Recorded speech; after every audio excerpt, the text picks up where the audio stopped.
The Final Frontier. Unraveling the mystery of consciousness after death. Death, the ultimate enigma, has captivated humanity for millennia. We ponder our own mortality, wondering what happens when the curtain falls. Does our consciousness simply cease to exist, or does some part of us linger on? For centuries, this question resided solely within the realm of philosophy and religion. Now, science is beginning to offer startling insights into the possibility of post-mortem consciousness. Could our brains, those intricate networks of neurons, hold the key to unlocking the secrets of life after death?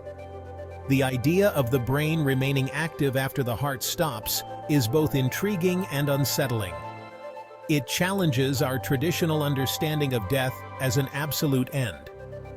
Could it be that death, rather than a singular event, is more like a process, a gradual fading away of our essence?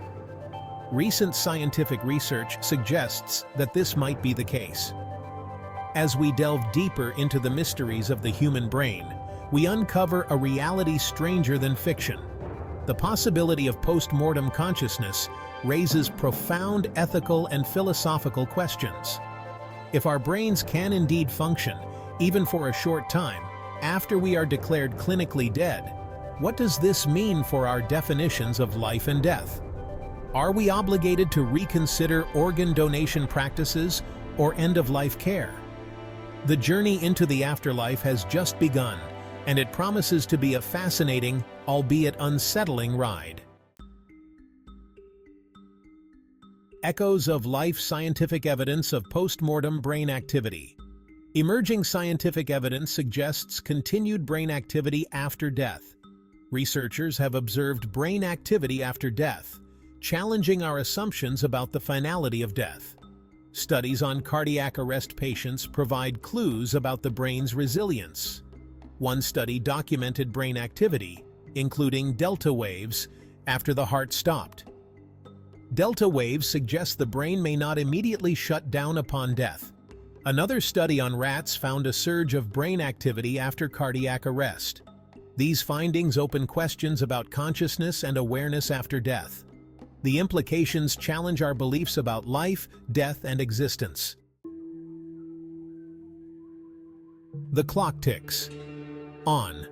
How long does the brain stay on after death? The question of how long the brain can remain active after death is a complex one, with no easy answers. Current research suggests that this window of consciousness varies greatly depending on factors like the cause of death, body temperature, and the presence of any underlying medical conditions. While some studies have observed brain activity for a few minutes post-mortem, others suggest that certain brain cells might continue functioning for hours or even days after the heart stops. This extended period of cellular activity, however, does not necessarily equate to conscious awareness. The brain is a complex organ, and different regions are responsible for various functions. While some cells might remain active, they might not be firing in a coordinated manner to produce thoughts, feelings, or perceptions. It's like a computer with some components still powered on, but without the operating system to run programs. Imagine a symphony orchestra where the musicians gradually stop playing their instruments. While a few stray notes might linger in the air, the melody is gone.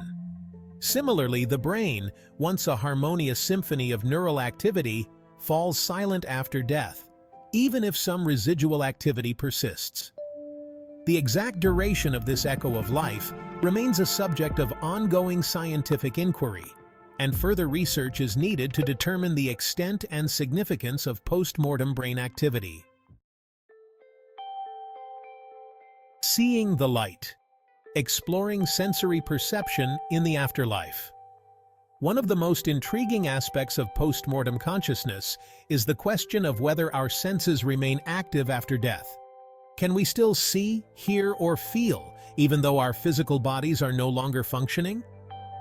Anecdotal evidence from near-death experiences often includes vivid sensory descriptions, with people reporting seeing a bright light, hearing voices, or feeling a sense of peace and euphoria.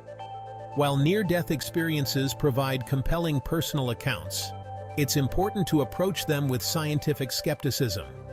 These experiences could be attributed to physiological changes in the brain as it shuts down, rather than representing genuine glimpses into the afterlife.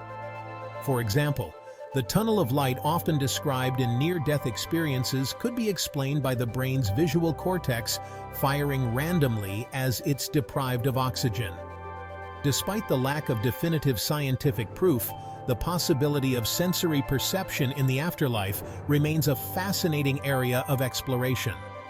If consciousness does indeed persist after death, it's plausible that our senses, or at least some form of perception, could continue as well. Perhaps death opens up a whole new realm of sensory experiences beyond anything we can comprehend in our earthly existence. As with many aspects of the afterlife, the answers remain elusive, but the pursuit of knowledge continues to drive scientific inquiry.